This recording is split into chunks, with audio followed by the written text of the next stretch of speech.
Jerry and Charlie riding through the airwaves, bringing you the heat. Come on, pull your fans. Now get up out your seats.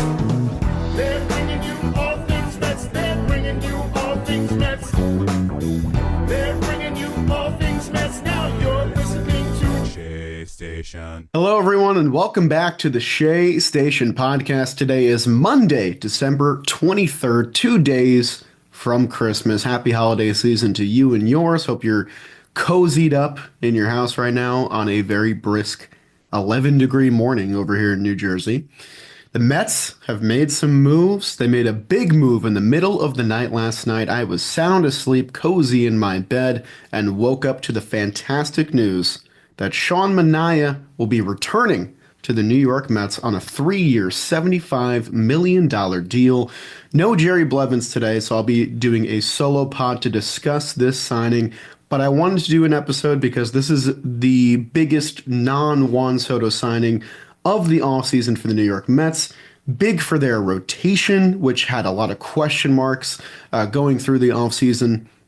Now they have re-added their ace from 2024 back to the fold, and the deal is pretty darn good. I think the consensus among a lot of people, including myself, was that because of Sean Manaea's performance last year and his younger age compared to other starting pitchers, that he was going to get a 4-year deal around this $25 million average annual value, and the number was landing at a 9-figure total. So I think a lot of people thought maybe this guy could get $100 million. Starting pitching is always the most expensive thing on the market, and rightfully so. And I don't know if he took a home team discount, I should say. But he ends up coming back on a 3-year, $75 million deal, which was the same deal that Nate Eovaldi and the Texas Rangers agreed to at winter meetings, which I liked for both sides there. When you look at the optics of Manaea versus Eovaldi, though, this is a fantastic deal. You're getting a younger pitcher who had a better year than Eovaldi last year, and you're getting him for the exact same price. Word on the street is that there's word on the street is that there are deferrals in the contract. We don't know the exact numbers yet. I'm sure those numbers will probably come out after this episode releases. But good for Sean Manaea, the human being, first and foremost, before we get to what it means for the Mets and what he brings to the table. Good for Sean Manaea, who's been floating around ever since he left the Oakland A's in 2021. He was a Padre, a Giant. He signed a 2-year deal in 2023 that had the opt-out with the Giants, took the opt-out, signed with the New York Mets, a 2-year deal for a little bit more that also had the opt-out, that mutual option, took the opt-out again, got the qualifying offer this offseason, turned that down, and turns that all into a 3-year, $75 million deal, doubling his career earnings by a landslide, excuse me. So good for Sean Manaea. A lot of savvy moves and reinventing of himself to get to this place where he finally gets the life-changing payday that he deserves. So good for Sean and good for the Mets. They get their ace back. They definitely needed to re-add Sean Manaea to the fold. Just a lot of experiments and question marks that were taking up rotation spots between Clay Holmes and Frankie Montas and Paul Blackburn. And while I believe in those guys to an extent, it's nice to have something of a sure thing in Sean Manaea coming back to the fold. So let's talk about why I consider him a sure thing. And most of you know, because most of you were watching the 2024 Mets and watching Manaea take the pill every 5th day. But last year, he set a career high in innings pitched with 181 2/3, as well as a career best with a 3.47 ERA. His 2024 rankings among starting pitchers with at least 180 innings, he was top 10 in ERA, strikeout per 9, home run per 9, and walks and hits allowed per innings pitched. So basically, all the good stuff. Sean Manaea was near the top, especially among guys who were workhorses last year, 180 innings. The workhorse thing especially came into play in the second half for his Mets tenure here when he changed that delivery to mimic Chris Sale, and we slowly saw him reinvent himself in that second half. He was one of 16 pitchers to make at least 9 starts of 7 innings or more. It may not sound a lot to some of the older fans of the game who watch guys do this routinely, but it's becoming more and more of a lost art and a special talent to be able to pitch deep into a game, and Manaea did that a ton, especially in the second half. I think we'd be talking about his value a little bit differently if he was doing that a lot in the first half and then was tiring out towards the second half. Instead, he got stronger as the season went on. So he was one of 16 pitchers to do that, one of 10 pitchers to make at least 12 starts of six and two-thirds innings or more. So over two-thirds of a game, Sean Manaea is usually a lock to pitch that for you. The second half, we were alluding to that a little bit before. He was a monster in the second half. The Mets went 14-3 in his 17 starts in the second half. He threw 105 in the third innings with a 3.16 ERA and a whip below 1. He had the sixth lowest average against at 184 of any pitcher in the second half.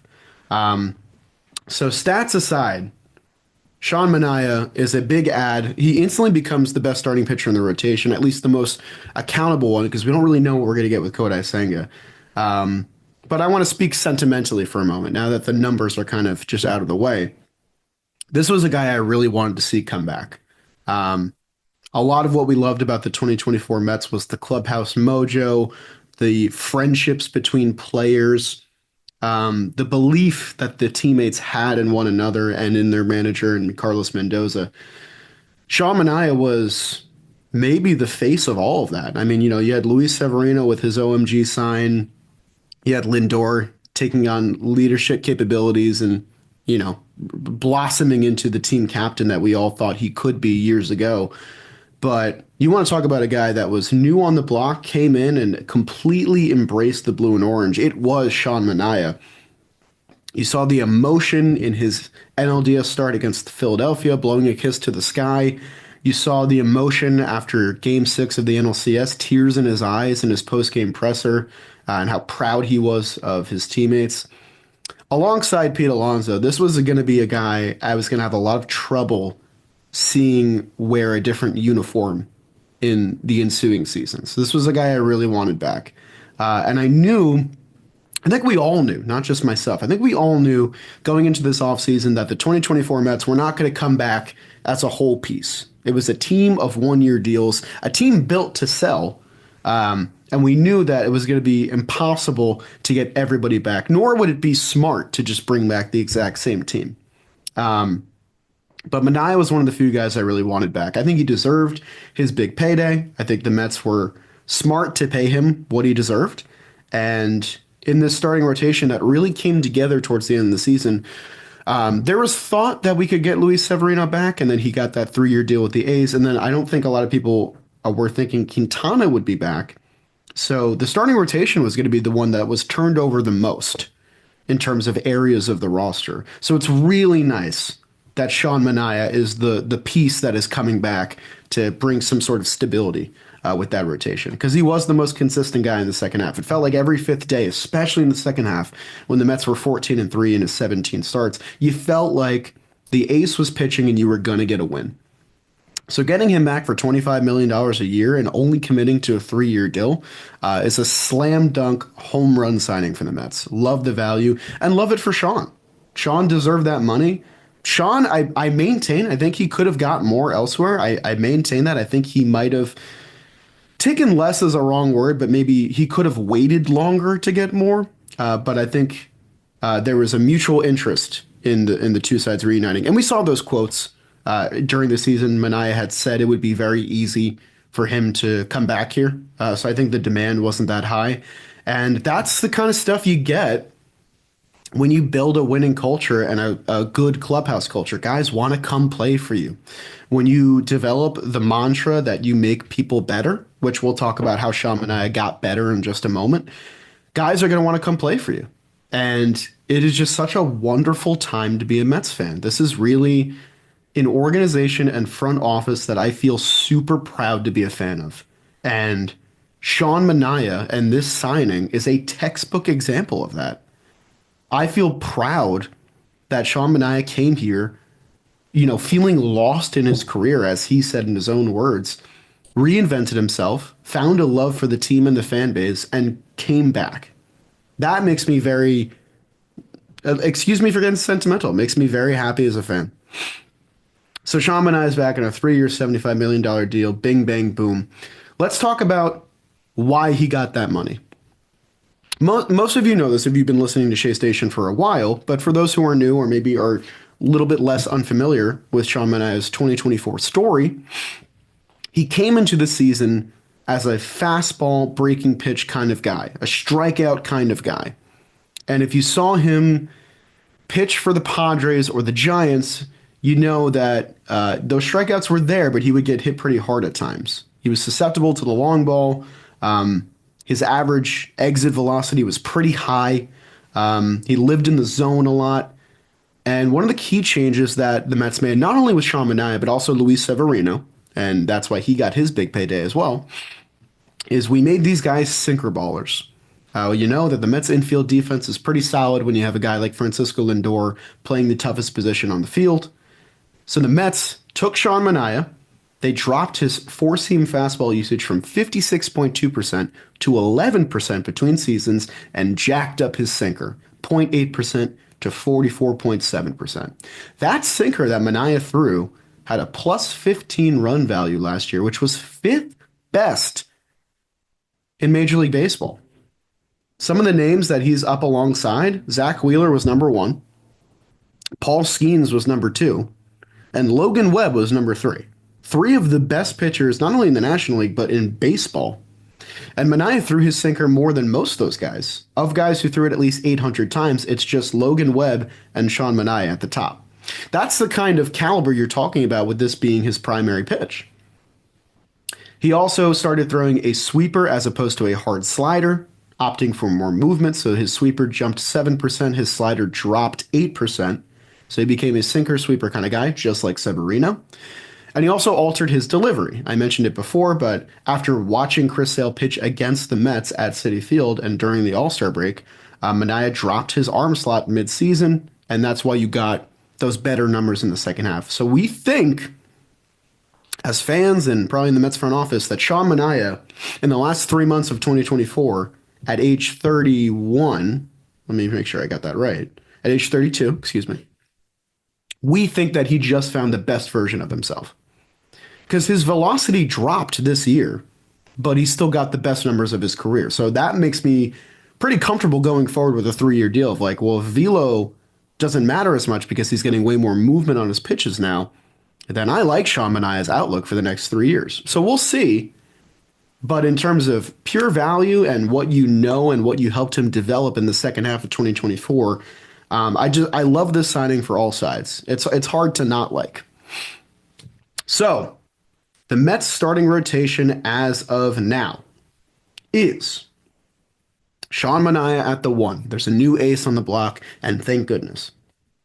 Kodai Senga at the 2, who threw 10 innings last year, is something of a question mark, but we know how good Kodai Senga was in 2023. And just in case we forgot, let's refresh our memory for just a second. In 2023, when Kodai Senga finished runner-up in Rookie of the Year voting and 7th in Cy Young voting, he threw 166 innings with a 2.98 ERA. He made 29 starts. He struck out 202 batters. I feel like people are not respecting what Kodai Senga's output could be in 2025 now that he'll come back healthy. And the Mets have him for the foreseeable future as well. Kodai Senga is definitely part of this window now. He didn't hit that vesting option of innings pitched last year. Obviously, he was hurt most of the year. And he's going to be on contract for the next 4 years at $15 million a year. If Kodai Senga is who he was in 2023 for at least, let's even say half of the next 4 years, that is an amazing contract as well. At the 3, Frankie Montas, who some of you might know this, is really good buddies with Sean Manaea. I'm not saying that the Mets signed Frankie Montas to try and lure Sean back and give him another reason to re-sign. I definitely don't think it hurt their chances. These guys were inseparable in the Oakland days when they were together. So Frankie Montas joins the fold. He threw 150 innings last year. He was fine. I'm sure that the Mets are going to try and develop something new in his arsenal like they did with Manaea and Severino. So that's exciting. And then your 4 is David Peterson right now, who at certain points last year was the best pitcher on the New York Mets. I'm excited for him in 2025. I'm also a little nervous for him because 2024 was his best year by a long shot. Entering last season, His career ERA was 4.51. He finished his last year with a 2.90 mark in 121 innings, which also was a career high for him. Strikeouts were a little bit down, but that's okay when he became much more of a ground ball guy, which I think the Mets front office, that's what they're trying to build in their rotation. We care less about strikeouts in the rotation. We care more about strikeouts in the bullpen. Starters, give us 6 innings, put the ball on the ground, and let the defense take care of you. I like that. Peterson fits that bill. Manaea sure fits that bill. Senga less so. Senga is a strikeout potential guy with his fastball and ghost fork. But Montas, I'm sure, will fit that. And you know who else fits that? Clay Holmes, who is currently the 5th starter, who I feel much better about in the number 5 spot. And I still think the Mets might add another starter and make this a 6-man rotation. But you want to talk about a guy who's a ground ball specialist. Clay Holmes had the highest ground ball rate of any pitcher with his innings last year. So I'm looking at this rotation. I'm feeling comfortable. There's not a lot of depth behind it, especially with the Christian Scott injury, and who knows what you get out of Paul Blackburn and Tyler McGill. One more starter would be nice. And the Mets certainly have the money to spend on one more starter. So roster resource of Fangraphs right now, they estimate that the Mets are currently at a $280 million payroll. If you watched our last episode of Shea Station, me and Jerry talked about how the Mets had a ton more money to spend on this payroll to just even match what they had last year with, those Verlander and Scherzer contracts kind of bloating up the payroll. They still have about $56 million to work with before they match last year's figure. They're probably going to hit that Cohen tax threshold once again, but I don't think they care about that. I think that's not on the forefront of their brain at all. So $56 million to spend, and guys still out there like Pete Alonso, Alex Bregman, and maybe another starting pitcher. You still have a chance to get all of that done. So that's pretty exciting. One more thing on the pitching side of things that I want to talk about. The Mets also added Griffin Canning on a 1-year, $4 million deal.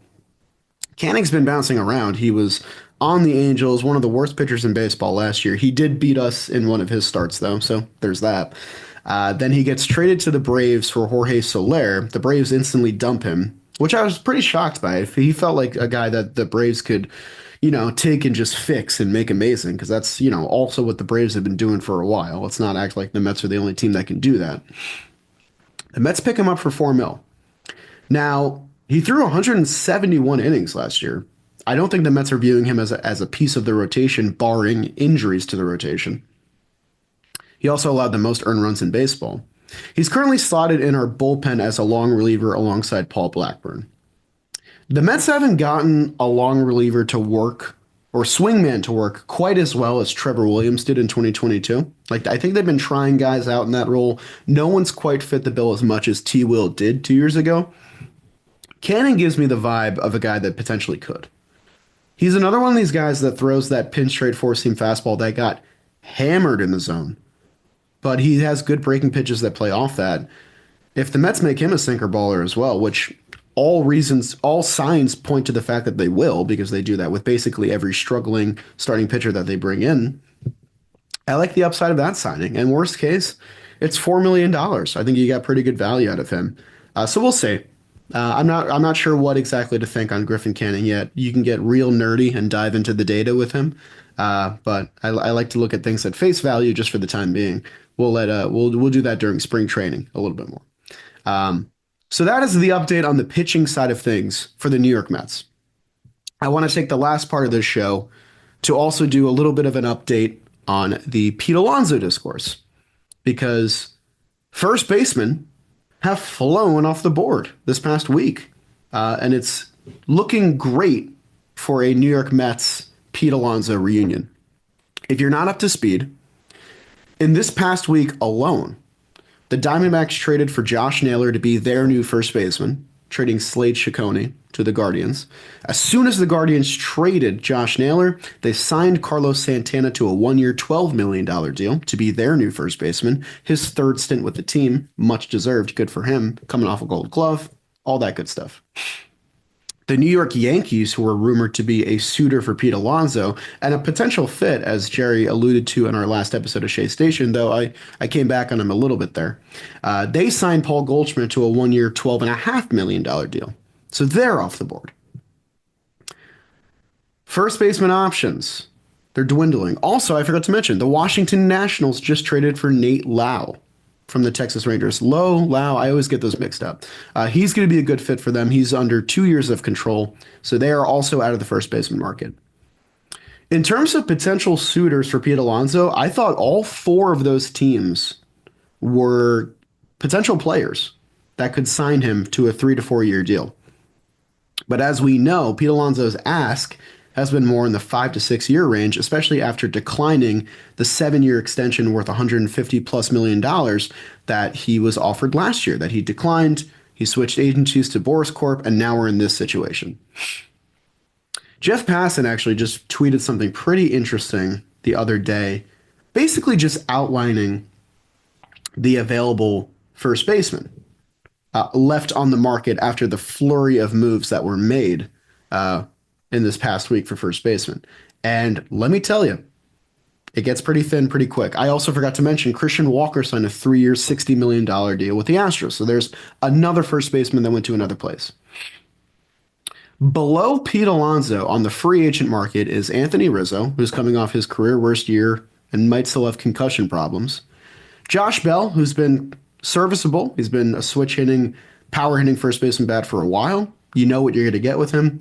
And Ty France, who lost his job in Seattle last year and ended up in Cincinnati, as well as Justin Turner, though I think Turner is more of a DH profile kind of guy at this point in his career.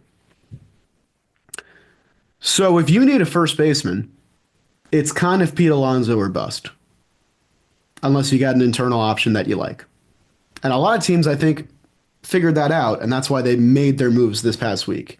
But not the New York Mets, who had been not rumored for any first baseman besides Pete Alonso and not linked to any of the guys besides Paul Goldschmidt that went off the board this week. They were a late stages player for Goldschmidt, but I don't think anyone viewed that as a serious suitor. That felt like a pivot move in case Pete Alonso signed, which he didn't. So now, in my brain, and let me know if you disagree or you would add another team to this, the main players for Pete Alonso are obviously the New York Mets, who have the history, the home run record factor, the fan base factor, the recent playoff run factor, the Juan Soto factor. They have a lot of things that make them a viable and desirable destination for Pete Alonso. They're number one. The Seattle Mariners, I think, are also a player in the Pete Alonso sweepstakes. They need offense. They needed offense for the past 4 years, if we're being real. Their current first baseman is Luke Raley, who can play corner outfield positions. Luke Raley was their best hitter last year, but he can be your DH, your left fielder, your right fielder, what have you. Outside of them, I would say the San Francisco Giants are also a player who could really complete a really good infield with Pete Alonso. But they've been rumored heavily to be in on Corbin Burns, and they have a lot of money to spend. And I'm not going to lie to you, this isn't just my bias talking. I think Corbin Burns makes way more sense for that team than a Pete Alonso would. They have Lamont Wade, who can play first base and has been good for them. They also have Wilmer Flores, who can play first base and has been good for them. So they have two options there already. Would it create a logjam? Sure, but their lineup would get better with Pete Alonso in it. The point I'm trying to make is that this past week of moves for first baseman was perfect for the Mets. It was basically 5 suitors for Pete Alonso, most notably the Houston Astros, coming off the board with new first baseman, which means the reunion between these two teams, or excuse me, two sides, feels inevitable at this point. The thing that's great for the Mets was that Christian Walker signing. Walker was a guy who is older, but is coming off a Gold Glove year and coming off a year where his OPS plus pretty much matched Pete Alonso's. He had an 803 OPS, which was actually better than Alonso's mark, a 121 OPS plus. He hit 26 home runs after hitting 30 plus in back-to-back years, and he got a 3-year, $60 million deal. Most of that is attributed to his age because, 33, 34, 35, that's kind of the mark where you're on the wrong side of 30 potentially. Alonso just had his age 29 season. He had a 123 OPS plus. He hit 30 plus home runs again. Made the All-Star team for the 3rd straight year. All that good stuff. He had that 7-year offer, which he declined, which would have taken him to his age 36 season. Now, You're looking at potentially getting Pete Alonso back on the Mets at a 3 to 4 year deal, potentially trimming 3 years off that extension offer, which I'm not going to lie to you. If Pete took that, that doesn't look like a great deal for the Mets this offseason. Pete wanted to bet on himself. He had a solid year. You can't say that Pete had a bad year. I think that's hyperbolic. But comparatively to the past 3 seasons where he was a 4 WAR player, broke the 40 homer mark, and had higher offensive numbers across the board, Pete had a down year in his contract year where he bet on himself. Down doesn't mean bad, but it does mean down. You could potentially get Pete back for a 3 year, $80 million, 3 year, $90 million, 4 year, $100 million deal, which is great for the Mets because that leaves them with ample opportunity to still spend on more stuff. We mentioned before they have $56 million roughly left to spend before they match last year's figure. I don't know if they're going to match last year's figure, blow past it, or be under it. I don't know. But if that is the figure you're aiming towards, that's less than half the money. If you're getting him at a $25 million AAV, I think that he's going to get more than Walker because he's a lot younger and has a beefy track record of mashing home runs. But this situation played out perfectly for the Mets. So you talk about the two biggest guys that hit free agency for the Mets from the 2024 team. One being Sean Manaea, who just signed back on for, I think, less than he could have gotten elsewhere. The other being Pete Alonso, who is currently waiting out his market and is going to get guaranteed a lot less than that extension offer. This offseason is going incredibly well for the New York Mets. We don't know how the team will perform in 2025. You can't say that with certainty. I still maintain that the NL East is the best division in baseball and that the Mets, Phillies, and Braves are probably 3 of the top 5 or 6 teams in baseball right now. You have a lot of competition. But getting Pete back on that type of value, getting Manaea back on that type of value means you can add beyond that, which is super exciting. So that is an update on the Pete Alonso sweepstakes. I'm hoping that I'm hoping we'll get the signing this week. It's starting to feel like it's trending that way. But we'll see, baby. We will see. I wonder what's on Pete Alonso's mind right now. I wonder what's on Sean Manaea's mind. I'm sure he's ecstatic to be back with the team and get to play with Juan Soto. But yeah, that's an update on all things Mets. Glad to be doing an ep. Hopefully the offseason keeps speeding up and we get more presents under the Christmas tree from Steve Cohen. But this was a pretty good one. This was a really cool signing to wake up to. Very, very, very happy that Sean Manaea will be back. And before we go, I just want to shout out a few people. Chris Hogan, Justin McDonald, and Charlie on Twitter, as well as a few people on Instagram. I'm going to pull up their names really quick because I promised I would do this. So those 3 names plus Annie Simons, Matt Schufelt, Austin Krantz, Kyle Gunter, Kip Roberts, and Joe Veloci. These were people that bought merch from the Shop.Jomboy Media store and used my promo code JOLLY20. So I wanted to shout them out for supporting our show, supporting our merch team who does an awesome job. They have an excellent Sean Manaea rally cap shirt that I just promoted on my main account. I just bought it because I wanted to buy it, but I wanted to make sure I bought it before or after he re-signed. So I got that. I'm also going to get a Sean Manaea jersey for sure. Go take a look at our merch line. It's awesome. Would make a great late holiday present if you need something for your Mets, for the Mets fan in your life.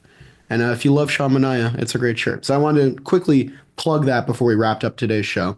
Thank you so much for watching and listening to today's show. If you enjoyed it, if you're watching on YouTube, leave a like, subscribe to the Shea Station channel, ring the bell so you know when we release new episodes, you get notified. If you're listening on a podcast app, leave us a review. It goes a long way. I'd really appreciate it. It gets more eyeballs on the show. And overall, thank you guys for supporting us for another year. 2024 was an absolutely fantastic year for the show and for Mets fandom in general. And I cannot wait to bring you guys more Mets coverage in 2025. And hopefully Jerry Blevins will be alongside me for those future episodes. I missed him today. It was sad. I texted him. I didn't expect a yes because, you know, it's Monday, December 23rd. He's with the kids. He's with the fam. So I had to ride solo today. But appreciate you all. And LF GM. I'll see you next time.